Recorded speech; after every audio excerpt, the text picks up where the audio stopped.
Olá, boa tarde. Vou começar a entrevista. Você pode se identificar, por favor? Oi, boa tarde. Me chamo Rosimeire Alves de Oliveira, sou advogada há 32 anos e atuo na área de direito do trabalho, especializado em acidente do trabalho. Então, eu gostaria que você contasse pra gente de algum caso que a senhora teve nesses últimos anos. Queria que você primeiro me relatasse o acidente e de que forma ocorreu. Oi, boa tarde. Os acidentes que eu tenho mais são trabalhadores da construção civil e também motociclista. O mais emblemático é um que ainda está em fase de... O cliente ainda não recebeu toda a indenização e ele se acidentou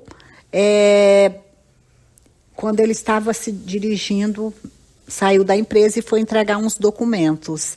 Ele era motociclista e uma senhora, quando o sinal fechou, bateu na traseira do seu veículo, da moto.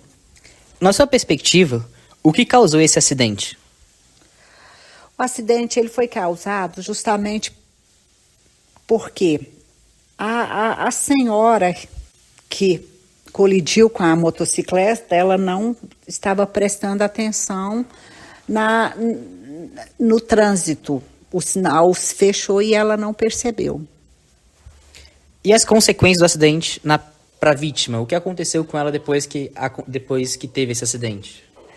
A vítima teve fratura exposta, está totalmente incapacitado para exercer a função de motociclista. Ele não pode ser motociclista porque ficou com fraturas expostas e teve problemas nas mãos. E ele agora está sendo reabilitado para outra função. Ele não consegue movimentar as mãos mais. Na sua visão, teria alguma forma do empregador atuar para resolver esse problema? Tanto para evitar o acidente também?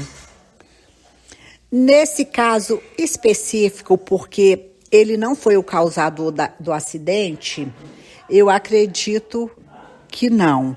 Mas, por outro lado, se ele fosse treinado, recebesse treinamento para o desempenho da função dele, que ele tinha que observar as condições de trânsito, ele teria que dirigir de maneira defensiva para que pudesse evitar esse acidente e também usar equipamentos de segurança, os EPIs que a empresa fornece. Mas nesse caso, os EPIs não ia fazer muita diferença, no meu entendimento, porque ele era motociclista. Mas ele precisava usar esses EPIs? Era obrigatório ou por ele ser motociclista não tinha necessidade de fato? Não era obrigatório? Sim, era obrigatório. Todo empregado, seja ele trabalhando na construção civil, seja motociclista ou outras atividades dentro da empresa que tenha agentes insalubres, produtos químicos, ele tem a obrigação de usar equipamento de segurança fornecido pela empresa, que a empresa dê treinamento, fiscalize o uso dos equipamentos para tentar minimizar os danos causados por um acidente de trabalho. Mas no caso do seu cliente, ele não usava os EPIs porque não queria ou porque não tinha uma fiscalização muito rígida em cima do uso?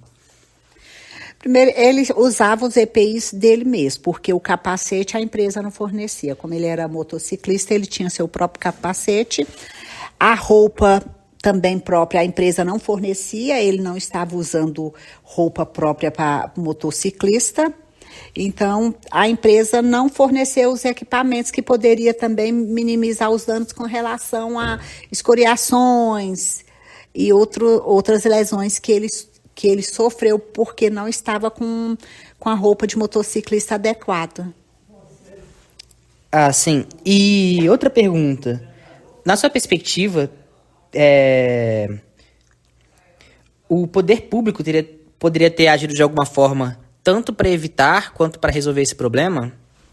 O poder público poderia evitar acidente de trabalho se houvesse uma fiscalização em campo, se verificasse que As empresas estão cumprindo as leis de segurança e medicina no trabalho. Se não estão cumprindo e se não estão fornecendo equipamento de segurança, devem serem multados para que cumpram a lei. Muito obrigado. Essa foi a entrevista. Queria agradecer pela participação da doutora Rosimeire e a disponibilização do tempo dela.